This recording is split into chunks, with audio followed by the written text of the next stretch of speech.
warahmatullahi wabarakatuh. Indahnya Islam kembali hadir untuk Anda bersama Davika TV. Dan di studio saat ini sudah hadir Wakil Ketua Umum Pengurus Besar Jam'iyah Ahli Thariqah Al-Muktabarah Indonesia dan juga Ketua Dewan Pengurus Wilayah Jatni Provinsi Lampung selama 3 periode serta menduduki jabatan sebagai Wakil Ketua Rois Surya NU Kabupaten Lampung Utara. Beliau adalah Kiai Muhammad Hadi Aris AR atau akrab disapa Gus Haris. Assalamualaikum Gus Haris. Waalaikumsalam warahmatullahi wabarakatuh. Apa kabar Gus? Alhamdulillah sehat. Dan pemirsa Davika TV, topik atau tema yang kita angkat di kesempatan hari ini seputar problematika bangsa terkait dengan degradasi moral anak bangsa. Boleh kita berbincang dengan Gus di Indahnya Islam hari ini seputar topik yang kita bahas hari ini, Gus, seputar pendapat Gus sendiri terkait kondisi yang saat ini ada, Gus, dengan tindakan-tindakan anarkis yang barangkali terjadi belakangan atau mungkin sebelumnya dengan kondisi bangsa saat ini, Gus. Baik. Memang keadaan bangsa saat ini ketika kita melihat kejadian-kejadian di berbagai media sosial yang kita lihat, yang kita pantau, banyak terjadi hal-hal yang keadaannya semakin memperburuk keadaan bangsa kita, mempermalukan bangsa kita sendiri juga. Bagaimana keadaan anak-anak bangsa kita. Tapi pada dasarnya ini semua berawal dari kesalahan kita juga sendiri, berawal dari kesalahan tokoh-tokoh bangsa kita yang seharusnya menjadi panutan, bahkan saat ini menjadi tontonan-tontonan bagi generasi muda yang kemudian ditiru. Karena yang namanya manusia, tetap hal-hal yang mereka lihat, hal-hal yang negatif ini yang sering cepat masuk. Yang cepat diikutin itu hal-hal yang masuk.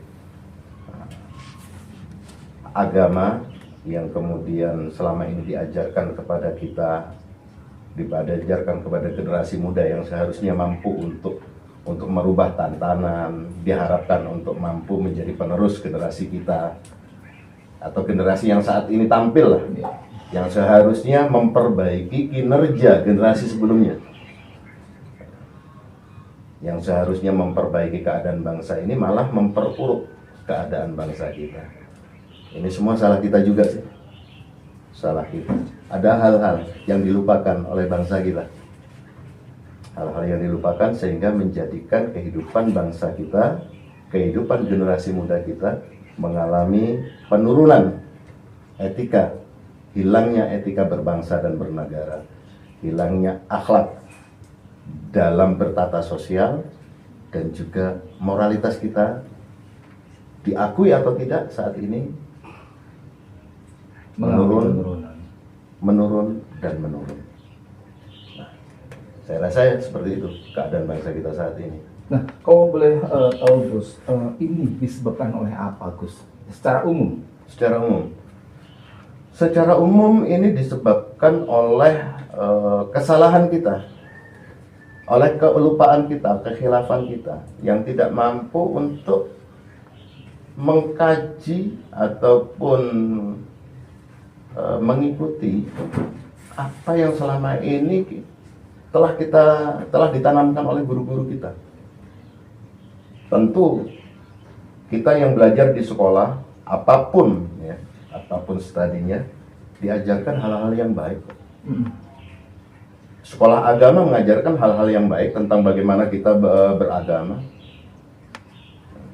Akan tetapi hal-hal kecil yang dilupakan mampu menjadikan kita sendiri lupa terhadap apa yang harusnya menjadi kewajiban kita sebagai warga negara. Bangsa kita, rakyat kita saat ini itu lebih banyak menuntut hak mereka sebagai warga negara. Kita tahu itu. Di mana-mana menuntut hak sebagai warga negara tanpa mendahulukan kewajibannya sebagai warga negara. Ini persoalan. Selama kita di dalam kehidupan ini, baik dalam keluarga, bertata sosial, ataupun hidup dalam sebuah lingkungan kehidupan bermasyarakat ataupun berbangsa dan bernegara selalu mendahulukan, memprioritaskan hak yang harus kita tuntut, maka bagaimanapun keadaannya akan menjadi rusak. Karena dengan tuntutan hak tanpa diimbangi pelaksanaan kewajiban kita terhadap bangsa, terhadap kewajiban kita sebagai warga negara, kewajiban kita sebagai manusia, semuanya akan hilang. Tapi Gus, kan kalau kita bicara kewajiban yang harusnya dilakukan oleh masyarakat khususnya, tapi kan negara juga harusnya hadir di tengah-tengah masyarakat. Nah, apakah selama ini juga hal tersebut sudah terjadi? Negara sudah hadir di tengah-tengah masyarakat dan masyarakat sendiri sudah melaksanakan kewajiban-kewajiban dan mereka menuntut hak mereka. Saya rasa banyak hal yang dilupakan. Tetap bagaimanapun juga tidak ada manusia yang tidak bersalah, itu tetap. Gitu. Tapi selama ini kita kan lebih banyak menuntut hak kita, Bro. Salah satu yang jadi persoalan yang menjadikan kita semakin terpuruk itu diantaranya doa kita sendiri. Menuntut hak itu sama dengan mendoakan diri kita sendiri. Contoh, kita yang seharusnya mampu dengan memanipulasi, memanipulasi data diri itu aja, sebetulnya kan itu doa untuk diri kita sendiri. Coba, itu kan moral, berkaitan dengan moral. Moral kita sendiri itu sudah kita jatuhkan. Kita sudah menjatuhkan diri kita ke dalam sisi yang memperburuk keadaan, memperburuk bangsa, yang akan menjadikan bangsa kita seperti ini. Sebaik apapun yang kita contohkan, yang kita inginkan, yang kita ajarkan kepada anak-anak kita, pada generasi kita, selama kita tidak mampu menjadi contoh yang baik bagi mereka, yang dicontoh adalah perbuatan kita, kebohongan kita, meskipun kebohongan yang tidak terbuka. Mengakui diri, membuat data diri sendiri sebagai orang miskin, doa enggak untuk diri kita? Doa dong. Karena ada ucapan yang mana karena pernyataan atau perkataan itu adalah doa. Adalah doa. Nah, kita sendiri selalu mendoakan diri kita miskin. Mengakui diri kita miskin dalam data pendataan negara, sama halnya dengan mendoakan diri kita miskin, enggak? Satu hal. Jadi sebenarnya mindsetnya memang harus diubah. Mindsetnya harus diubah. Nah, kalau melihat kondisi yang ada saat ini, ini seperti apa? Kan tidak mudah mengubah mindset dari sesuatu yang kurang baik menjadi baik. Mindsetnya bergantung kepada kita ingin hidup seperti apa. Tujuan hidup kita apa? Anda beragama atau tidak sebetulnya? Itu aja. Jadi kembali lagi ke landasan utama. Landasan utama. Gitu. Enggak usah kita mencontohkan orang lain. Kita contohkan diri kita nih. Kita pengen anak kita baik. Kita pengen anak kita berbakti kepada kita. Tapi ketika kita memberikan contoh, kita berani kepada orang tua kita. Anak kita nantinya berani nggak sama kita? Itu aja. Baik, Gus. Dan Gus, kita akan melanjutkan perbincangan ini. Seputar nanti kita akan tanya-tanya metode apa sih Gus yang paling pas untuk mengatasi situasi dan kondisi yang ini, ya. Setelah yang berikut ini masih di Indahnya Islam.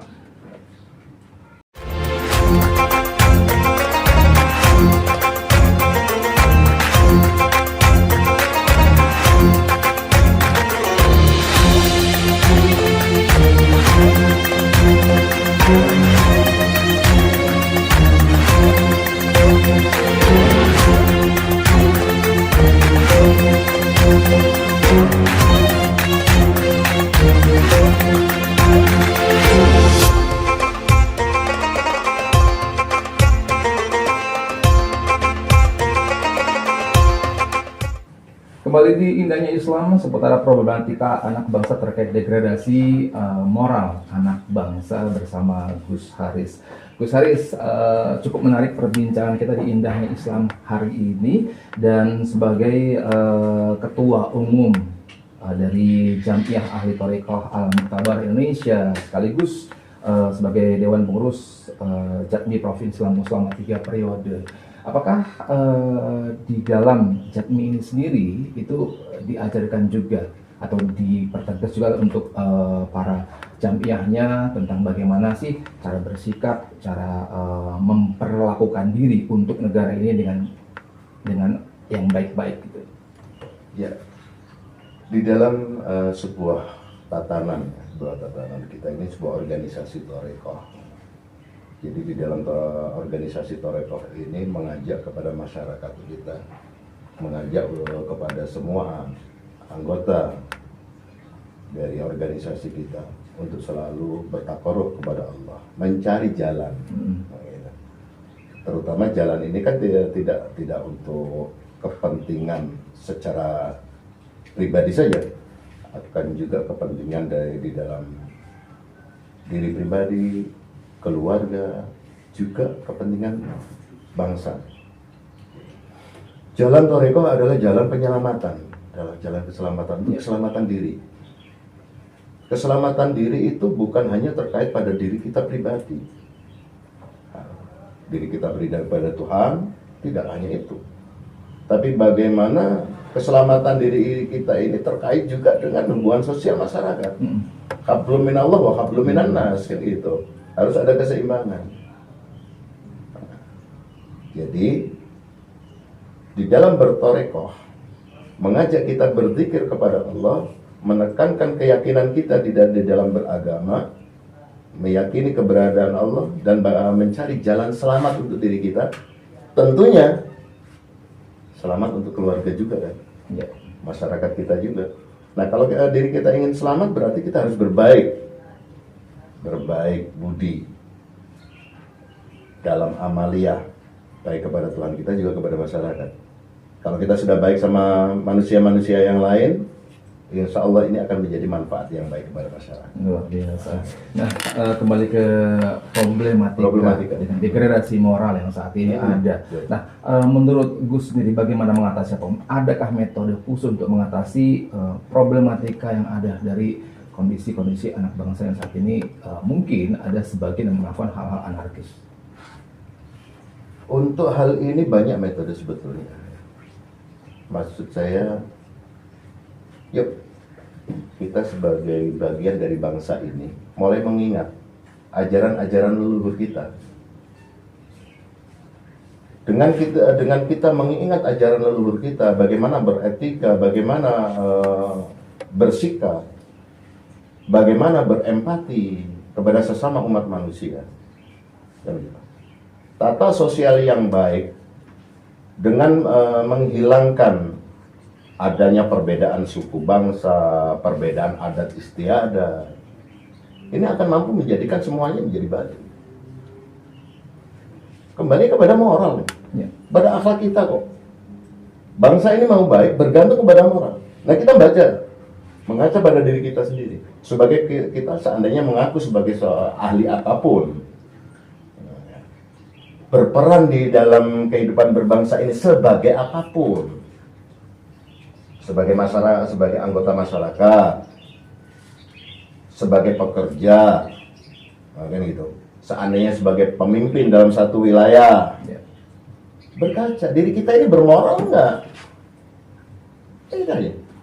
Kalau kita sudah mampu membaca diri kita, mampu melakukan apa yang kita yakini dengan baik, insya Allah problematika bangsa ini mampu untuk kita atasi bersama.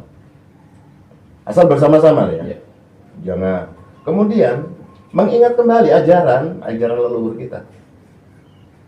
Selama ajaran leluhur kita ini kita ingat, ya insya Allah baik. Kita beragama, kita jalankan agama kita dengan baik, ya baik. Nggak ada agama yang mengajarkan keburukan kok. Agama apapun. Mau mereka yang beragama Kristiani, yang Katolik, yang Hindu, yang Buddha, Konghucu, terlebih lagi Islam. Semuanya mengajarkan kebaikan. Bagaimana berhubungan baik kepada Tuhan yang Maha Esa, kepada Tuhannya masing-masing, agar selamat hidupnya di dunia dan di akhirat kelak. Gitu. Juga bagaimana mereka bisa melaksanakan kehidupan di dunia ini dengan baik dan bermanfaat untuk orang lain. Tidak ada yang mengajarkan untuk merusak. Itu semua agama. Hanya terkadang ya banyak hal yang kita lupakan. Ya. Gitu. Nah, kalau dari kacamata Gus sendiri, sebenarnya problem yang paling mendasar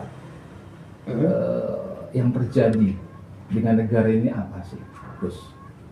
Dengan negara ini? Ya. Hal yang paling yang sangat memungkinkan hal ini terjadi menjadi sebab musababnya itu adalah kita meninggalkan aturan agama kita masing-masing. Kita merasa beragama, tapi sebetulnya kita belum mampu melaksanakan perintah agama kita.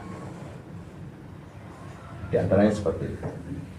Banyak kita mengharap kepada sesuatu yang hanya ada di akal pikiran kita, tapi tidak mampu merepresentasikan dalam kehidupan, di dalam hati kita, merefleksikan apa yang seharusnya menjadi kewajiban kita sebagai seorang hamba Tuhan dalam artian ini, juga sebagai warga negara kita. Karena begini, kalau kita nukilkan salah satu pernyataan aulia, inna auliyaillah, dalam hal ini Ibnu Athaillah sudah menyampaikan laisat dunia illa biddin wa laisat din illa bimakarimal akhlak. Itu jelas, tidak ada dunia ini mampu untuk berjalan dengan baik illa biddin, kecuali dengan aturan, tata cara, dan agama. Jadi agama ini mempengaruhi jalannya dunia ini bisa jadi baik atau tidak. Illa biddin tadi, kecuali dengan agama. Walaisaddin, dan tidak ada agama mampu ya, bermukim dengan baik, berada baik dalam diri manusia, illa bimakarimal akhlak, kecuali dengan kebaikan akhlak. Pada intinya, dunia tidak akan bisa menjadi baik tanpa agama. Agama tidak akan mampu bersemayam di dalam diri manusia itu kecuali dengan perbuatan amaliyah akhlak yang baik. Ya. Jadi ada juga Gus yang mengatakan bahwa kalau kita sudah takut akan Tuhan, akan Allah, dan azab-azabnya, insya Allah kita bisa menjalani kehidupannya dengan lurus ya, Gus ya. Siap. Begitulah sebetulnya. Oke. Dan kita akan kembali, Gus, tetap di indahnya Islam, masih bersama Davika TV untuk Anda.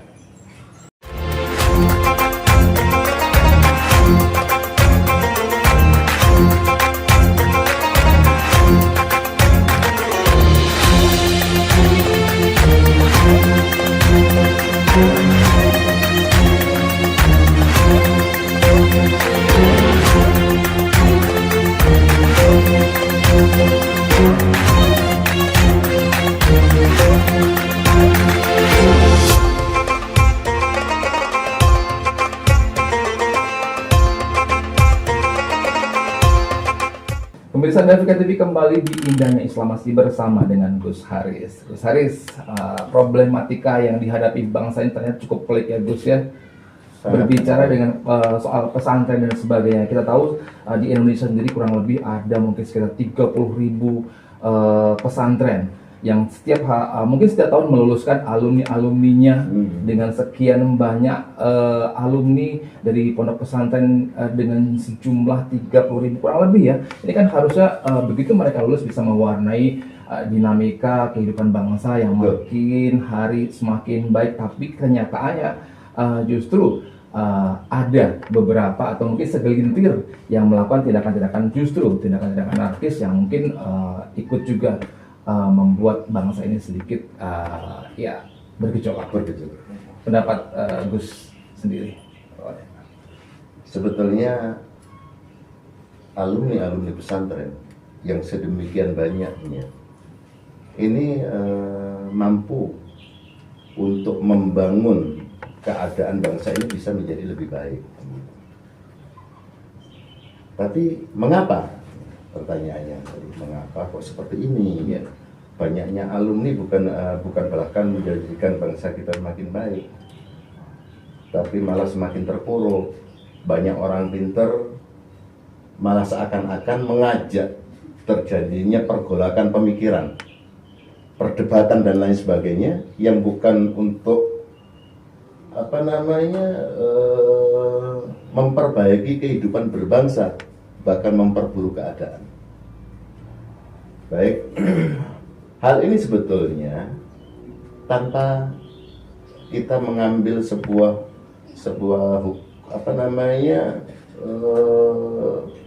justice ya, bukan menjustice mereka. Tapi intinya begini, kita ini nggak sadar bahwa ilmu yang kita dapatkan ini dari guru-guru kita mungkin tidak bermanfaat dalam kehidupan kita. Itu aja. Banyak orang yang alumni pesantren merasa dirinya pandai, merasa dirinya tahu isi kitab, bisa mengajarkan kepada orang lain, bisa berdebat dan lain sebagainya, tapi jarang yang mampu untuk merealisasikan apa yang dia dapatkan di pesantren untuk kehidupan masing-masing. Itu biasanya kendalanya apa, Gus? Lah, bukan mereka nggak pinter, Ya. bukan mereka nggak berilmu, bukan. Tapi kemanfaatan ilmunya yang dipertanyakan.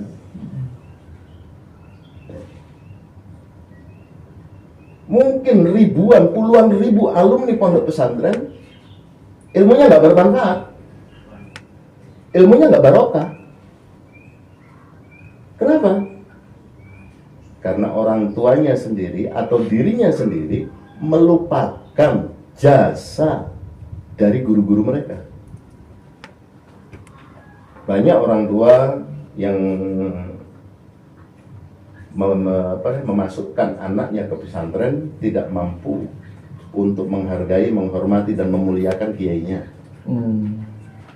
Kadang-kadang lupa untuk menghormati, menghargai, memuliakan guru-guru ngaji anaknya. Bukan yang di pesantren loh. Yang banyak dilupakan itu guru-guru ngaji yang di pedesaan itu. Justru itu yang perlu dimuliakan. Itu berpengaruh. Berpengaruh. Karena ilmu agama itu dasarnya bukan hanya diajarkan. Karena sanad keguruan itu juga akan mempengaruhi ridho guru, keikhlasan guru untuk mengajarkan satu ilmu kepada muridnya. Ini menjadi dasar ilmu ini manfaat atau tidak. Menjadi salah satu pondasi utama ilmu ini bisa berkah atau tidak. Lah kalau bangunan pondasinya aja nggak manfaat, nggak kuat, nggak berkah, mau dikasih bangunan sebagus apapun di atasnya runtuh. Jadi kalau kita mendidik anak, ingin menjadikan anak yang soleh dan soleha, kita nggak bisa ngajar secara mandiri. Kita kasih contoh dari hal yang baik. Selain contoh yang baik, kan gitu, kita masukkan anak kita ke TPA, hargai gurunya, hormati gurunya, muliakan gurunya. Karena ini pondasi ajaran agama anak kita. Meskipun guru di TPA itu hanya bisa baca Al-Quran, hanya bisa mengajarkan Al-Quran, itu wajib dimuliakan. Karena akan menjadi pondasi agama anak kita. Karena nggak mungkin masuk pesantren belum pernah ngaji. Ya. Pasti dia ngaji dulu, sholat dulu dasarnya. Sekalipun pinter di pesantren, ilmunya tinggi di pesantren itu, mau alumni Lirboyo, mau alumni Ploso, mau alumni pondok pesantren besar yang lainnya, ketika orang tua dia dan dia sendiri tidak pernah mau menghargai, menghormati gurunya yang ada di musola tempatnya tinggal, saya yakin ilmunya nggak manfaat dan barokah. Jadi ini tetap kembali ke dasar. Dasar. Kembali bagaimana cara kita berterima kasih. Berterima kasih. La in syakartum la azidannakum wa la in kafartum inna adzabi lasyadid. Adab itu berbeda-beda. Bagi orang berilmu itu adabnya banyak. Bagi orang yang berilmu merasa dirinya pintar, merasa dirinya sudah pandai berdebat sehingga menjadikan sombong. Kurang pintar apa syaitan? Ya. Setan itu jatuh karena kesombongan. Dan godaan orang berilmu itu kesombongan itu sendiri. Dibuat dia sombong. Sehingga dia tidak bisa menghargai orang lain, bahkan tidak bisa menghargai gurunya. Apalagi orang tuanya. Banyak kan? Pulang dari pesantren, orang tuanya meninggal, pinter nih, tapi rebutan warisan. Ya. Bunuh-bunuhan karena warisan. Bukan mereka nggak berilmu, tapi dia berilmu, ilmu yang tidak manfaat dan barokah, tapi ilmu yang menjadikan dirinya kualat oleh ilmu itu sendiri. Jadi intinya, Gus, ketika kita memang mendapatkan ilmu dari manapun, Gus, Dari manapun. apa sih yang harus kita lakukan agar kita tetap bisa ada di rule yang benar? Muliakan guru kita, hormati guru kita. Meskipun tidak bisa setiap waktu kita datang kepada mereka, doakan mereka terhadap hal-hal yang baik supaya dimudahkan. Jadi intinya untuk menjadikan bangsa ini baik, orang tua yang sekarang ini punya anak-anak yang masih belajar di pesantren, muliakan guru-gurunya. Kalau pengen anak-anaknya mendapatkan ilmu yang manfaat dan barokah. Kalau ilmunya manfaat dan barokah, bisa menjadi anak yang soleh dan soleha.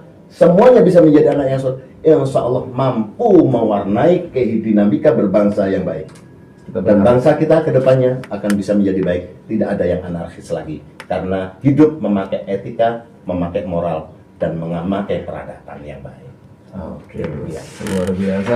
Mudah-mudahan apa yang disampaikan oleh Gus Haris untuk pemirsa DPK TV dalam Indah Islam ini bermanfaat ya Gus ya. Amin, amin, amin, Dan amin. kita berharap bangsa kita terus menjadi bangsa yang sehat, bangsa yang terus bisa berkembang dan bisa menciptakan generasi penerus bangsa yang memiliki adab dan tahu bagaimana cara berterima kasih kepada para guru-guru yang sudah mengajarkan banyak ilmu dalam tata kehidupan kita. Dan sampai di sini dulu pemirsa DPK TV Indahnya Islam episode kali ini. Sekali lagi bangga menjadi muslim, bangga menjadi muslimah karena indahnya Islam. Saya Abdullah Suwardi dan Gus Haris mohon undur diri pamit. Wassalamualaikum warahmatullahi wabarakatuh.